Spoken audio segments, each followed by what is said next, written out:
Subscribe to our YouTube channel and press the bell icon to get the latest updates. नमस्कार, मैं पिंटू सिंह यादव आप सभी का स्वागत करते हैं न्यूज़ लाइव में। जैसा आप सभी को पता है कि हम एक सीरीज़ लेकर आते हैं और उस सीरीज़ में डेली एक वीडियोस अपलोड की जाती है जिस सीरीज़ का नाम है बाहुबली पॉलिटिशियंस ऑफ इंडिया, यानी कि भारत के राजनेताओं के बारे में, भारत के बाहुबली नेता और राजनेताओं के बारे में।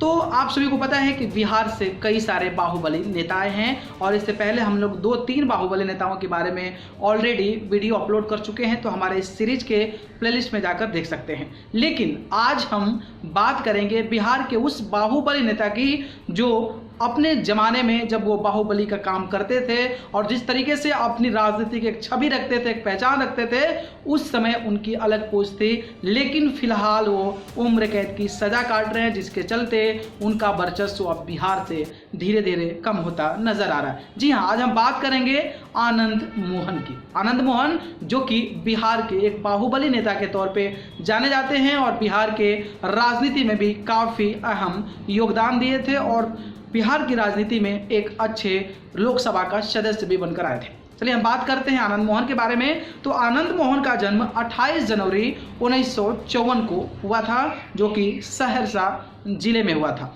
अगर हम बात करें उनके पिता, तो उनके पिता का नाम राम बहादुर सिंह है, जो कि एक फ्रीडम फाइटर थे।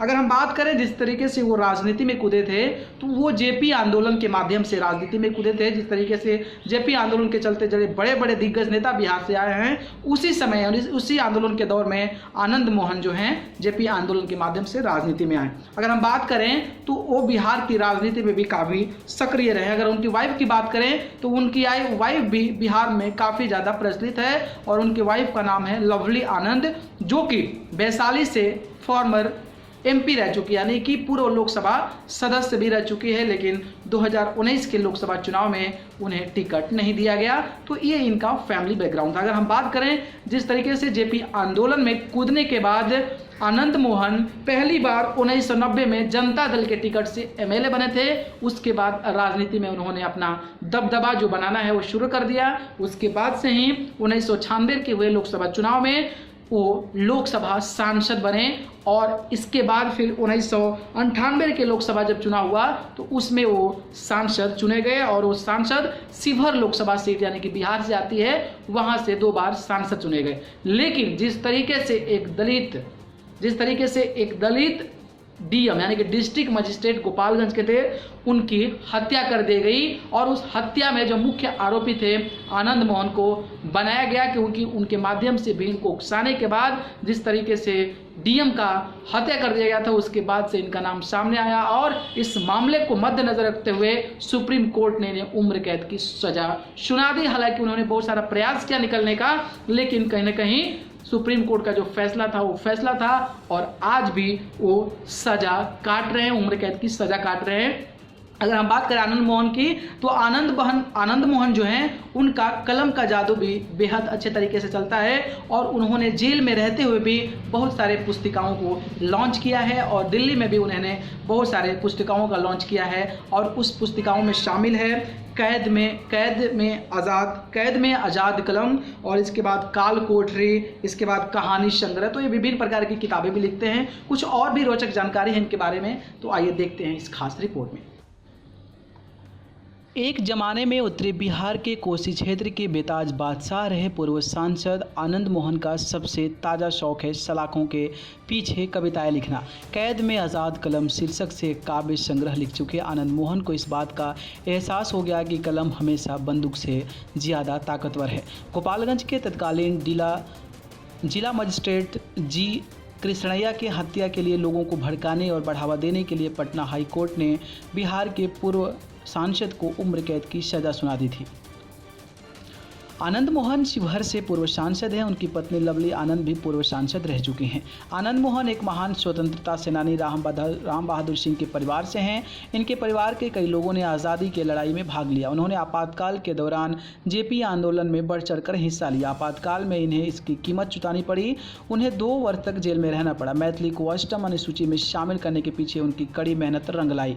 भगत सिंह और नेल्सन मंडेला आनंद मोहन के आदर्श हैं। कोसी की मिट्टी पर पैदा लिए आनंद मोहन क्रांति के अग्रदूत और संघर्ष के पर्याय हैं। सत्ता के मुखर विरोध के कारण उन्होंने अपनी जवानी का अधिकांश हिस्सा जेल में बिताया है। आनंद मोहन सिंह ने अपने प्रारंभिक जीवन काल में चंद्रशेखर सिंह से बहुत प्रभावित रहते थे। स्वतंत्रता सेनानी और प्रखर समाजवादी नेता परमेश्वर कुंवर उनके राजनीतिक गुरु थे। आनंद मोहन सिंह ने 1980 में क्रांतिकारी समाजवादी सेना का गठन किया, लेकिन लोकसभा चुनाव हार गए। आनंद मोहन 1990 में बिहार विधानसभा चुनाव में जनता दल से विजयी हुए। आनंद मोहन ने 1993 में बिहार पीपुल्स पार्टी की स्थापना की। उनकी पत्नी लवली आनंद ने 1994 में वैशाली लोकसभा सीट के उपचुनाव में जीती। 1995 में युवा आनंद मोहन भावी मुख्यमंत्री देख रहा था। 1995 उनके बिहार पुलिस पीपर नीतीश कुमार की समता पार्टी से बेहतर प्रदर्शन किया था। आनंद मोहन 1998 में 2 बार शिवहर से सांसद भी रहे। आनंद मोहन बिहार पीपुल्स पार्टी के नेता थे। अब वह पार्टी अस्तित्व में नहीं है। अपने राजनीतिक करियर में भूल आनंद मोहन ने स्वयं की। 1998 में लालू यादव से समझौता करके आनंद मोहन बिहार के गोपालगंज में डीएम श्री कृष्णैया की हत्या के मामले में उम्र कैद की सजा काट रहे हैं। पूर्व विदेश मंत्री जसवंत सिंह ने आनंद के कविता संग्रह कैद में आज़ाद कलम की दिल्ली के कॉन्स्टिट्यूशनल क्लब में लोकार्पण किया था। वह कार्यक्रम फ्रेंड्स ऑफ आनंद मोहन की ओर से आयोजित किया गया था। कविता संग्रह राजकमल प्रकाशन में छपकर तैयार है। कविता संग्रह की कविताएं जेल में लिखी गई है। 1974 के आंदोलन के समय वो क्रांतिकारी अखबार के संपादक थे। क्रांतिदूत अखबार के संपादक थे। कोसी इलाके का यह चर्चित अखबार था। बिहार का तीसरा जालियांवाला बाग कांड के नाम से उनकी एक स्टोरी काफ़ी चर्चित हुई थी। सहरसा जेल में रहकर आनंद मोहन आज गांधी और बौद्ध धर्म दर्शन का व्यापक अध्ययन कर खंडों में अपनी जेल डायरी को सहेजने में लगे हुए हैं। वे अपनी आत्मकथा बचपन से 55 तक भी लिख रहे हैं। उनकी कुछ प्रकाशित रचनाएं जैसे कैद में आज़ाद कलम, काल कोठरी से प्रकाशधीन कहानी संग्रह, तेरी मेरी कहानी प्रकाशधीन। कोसी क्षेत्र के कदावर और बिहार के राजनीति में खासा दखल और दमखम रखने वाले पूर्व सांसद आनंद मोहन के समर्थक न केवल अन्ना के समर्थन में रोड पर उतरे, बल्कि मशाल जुलूस निकालकर अन्ना को मंजिल तक पहुंचने का भी संकल्प रहा। तो दोस्तों, ये थी जानकारी आनंद मोहन के बारे में। तो देखा आपने कि किस तरीके से आनंद मोहन ने राजनीति में अपना करियर शुरुआत किया था, किस तरीके से एक बाहुबली नेता के तौर पे जाने जाने लगे, और जिस तरीके से सुप्रीम कोर्ट का जो फैसला आया उसके बाद से आनंद मोहन की मानो तो जिंदगी ही खत्म हो गई। उनकी पत्नी हालांकि सांसद बनी, लेकिन अपने पति को निकालने में सक्षम न हो पाई और 2019 के लोकसभा चुनाव में उनका भी करियर खत्म हो गया। सीट नहीं दिया गया, जिसके चलते वो चुनाव भी नहीं जीत पाई। तो ये सारी चीजें जानकारी थी आनंद मोहन के बारे में। अगर ये वीडियो पसंद आया तो वीडियो लाइक कमेंट शेयर करें, और चैनल को पसंद करते हैं तो सब्सक्राइब करके जरूर जुड़ें। अगर और भी सारी सीरीज पे और भी बाहुबली पॉलिटिशियंस के बारे में देखना चाहते हैं तो आप हमारे playlist Bahubali politicians of India में जाकर देख सकते हैं। अगर आप मुझसे जुड़ना चाहते हैं तो आप मुझे फेसबुक, इंस्टाग्राम, ट्विटर पर जाकर पिंटू सिंह यादव सर्च कर जरूर जुड़ें। आप सभी को बहुत बहुत धन्यवाद। नमस्कार। Subscribe to our YouTube channel and press the bell icon to get the latest updates.